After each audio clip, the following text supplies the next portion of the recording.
अला रसूलिल करीम अम्मा बाद फाऊज़ु बिल्लाहि मिनश शैतानिर रजीम बिस्मिल्लाहिर रहमानिर रहीम।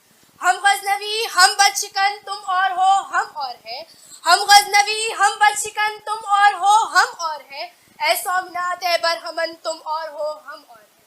असातिज़ा कराम और मेरे हमवतन साथियों, अस्सलाम वालेकुम। मैं सिमरा इरफान हूँ, मैं जमात नवी की तालिब हूँ। नाज़रीन, हर साल 6 सितंबर यौम दिफा के हवाले से हम ना सिर्फ अपने शहदाओं को, गाज़ियों को, मुजाहिदों को सराहते हैं, बल्कि दुश्मन को उसकी औकात बताते हैं। वो दुश्मन जो सोचता था कि शायद शाम को जिमखाना लाहौर में बैठ के चाय पियेंगे, शायद रात को महफिलें सजेंगी, वो दुश्मन जो मुसलमानों के हाथों बार बार रुस्वा होने के बावजूद होश में नहीं आया कि वो जिस कौम से टकरा रहा है वो कौम कट तो सकती है मगर झुक नहीं सकती। हमारे दुश्मन को अपने टैंकों पर बड़ा गुरूर था, तो हमारे वो बुजुर्ग थे जिन्होंने अपने जिस्मों से बमों को बांधकर उन टैंकों के नीचे लेट गए और उस ज़मीन को टैंकों का कब्रिस्तान बना दिया। जनाब सदर, उनका जज्बा और खुलूस देखकर मैंने अपने दिल में कहा कि वो हम पाकिस्तानियों का यही जज्बा है, तो आज इसी जज्बे की वजह से आज तक कोई कौम हमें शिकस्त नहीं दे सकी।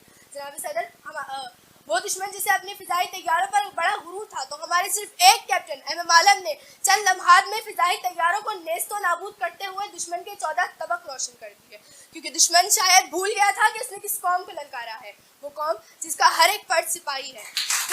सुनो कि हमें अपनी जान से प्यारे हैं ये एहसासे, सुन लो कि अब हमसे बढ़ा के रखना अपने फासले। अब के भिड़े, हाँ अब के भिड़े तो जरा छुपा के रखना ये काफिले, कि अब की बार चले बाजार निकालेंगे हम तुम्हारे जनाजे।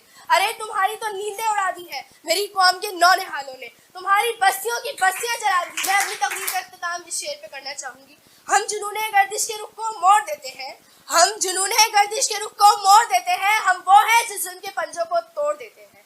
ना देखना मेरे इस वतन को मैली निगाह से, ना देखना मेरे इस वतन को मैली निगाह से, वरना जमाना गवाह है हम वो है जो ऐसी आंखें फोड़ देते हैं।